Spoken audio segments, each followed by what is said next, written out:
弟兄姊妹平安，今天是2024年4月27号。今天的经文是诗篇22篇25节到31节，阿摩司书第9章第7节到15节，马可福音第4章30节到32节。今天要跟大家分享的主题是上帝国。上帝国的概念有几个不同的面向，我们一般称为天国。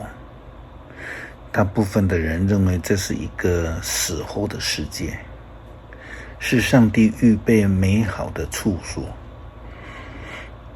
就如同耶稣基督他在约翰福音14章第2节到第3节当中所说到的，他说，在我的父的家里面有许多的住的地方，我去原是为你们预备地方，若不是这样，我就不说这话。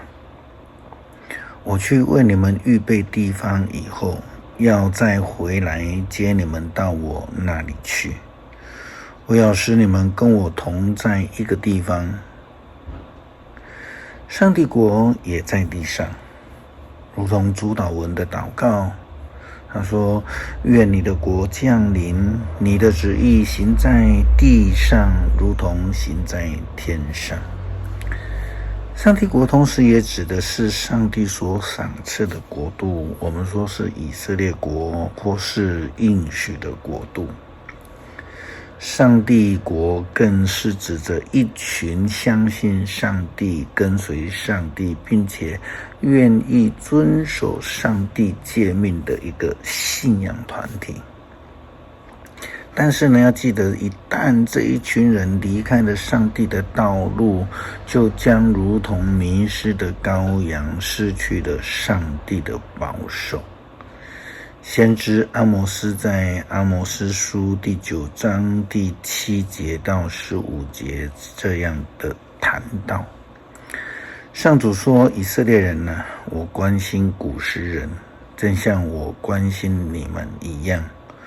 我领非利士人出加斐托，领叙利亚人出吉尔，正像我从埃及把你们领出来一样。我至高的上主瞪着眼看着罪大恶极的以色列国，我要从地面上把它除去，但是我不会把雅各的后代全都消灭。我要发命令把以色列人放进筛子里，在列国中筛，把败类全部筛掉。在我的子民当中，那些说苦难不至于临到我们的罪人，都要在刀剑下来死亡。标题：以色列人的复兴。上主说，有一天我要重建大卫那破碎了的王国，我要修补他的城墙，我要重新建造，造得跟从前的完全一样，使以色列人能够征讨残存的以东人，收复属于我的失地。这话是要使这一切事成就的上主所说的。上主说，那日子快到了，五谷生长收割都来不及，葡萄成熟酿酒都来不及。大山低流美酒，漫过了小山丘。我要领我的以色列民回归故土，他们要重建破碎的城市，永久住在那里。他们要重新开垦葡萄园，喝自己所酿的酒。他们要重新经营园圃，吃其中出产的果实。我要把我子民种植的在我赐给他们的土地上，他们绝不会再被人连根拔起。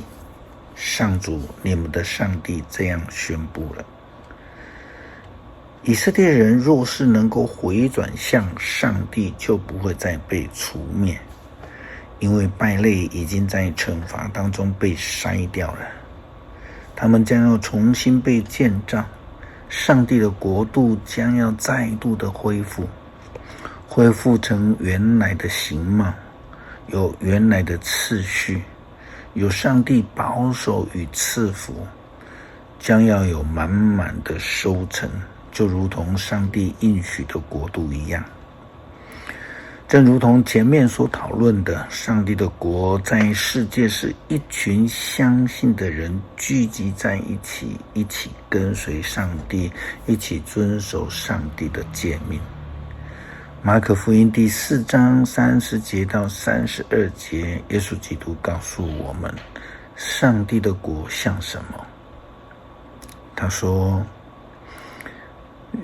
他用芥菜种的比喻来讲耶稣说，我们说上帝的国像什么呢？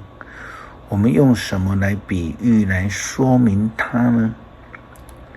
上帝的国好像是一粒芥菜种子，是世上最小的种子。有人把它种在地里，过些时候它长大起来，比各种的蔬菜都大，它长出大枝，飞鸟也在它的荫下搭窝。上帝国就是一个从最小的信心所长成的，并且让所有的飞鸟在它的树荫下搭窝筑巢，成为容神一人的处所。如果这个上帝国就是教会，那么教会的建立就是从小小的一群人开始，渐渐的茁壮，成为了大树，如同芥菜树一样，成为众人都可以休息得益处的一个地方。我们若是持守上帝的诫命与呼召，成为周遭的人的祝福，那么我们所活出来的就是上帝国的生命，我们就必蒙福。诗篇22篇25节到31节，我要在全会众面前歌颂你的作为，在敬畏你的面前献上我许下的愿。贫穷的人都饱足，寻求上主的人都要歌颂他。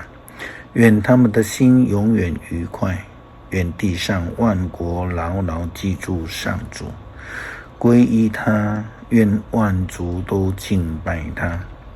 上主是王，他统治万国，地上高傲的人都要俯伏在他的面前，一切必死的人都要敬拜他，世世代代的人都要侍奉他。人人要向后代述说上主的事，未出生的人要听人说上主拯救了他的子民。求主让我们明白自己的呼召，成为一个有信心如同芥菜种一样，能够遵行主道，跟随主脚踪，成为一个信仰的大树，给需要的人可以休息。感谢祷告，奉主耶稣基督圣名求，阿们。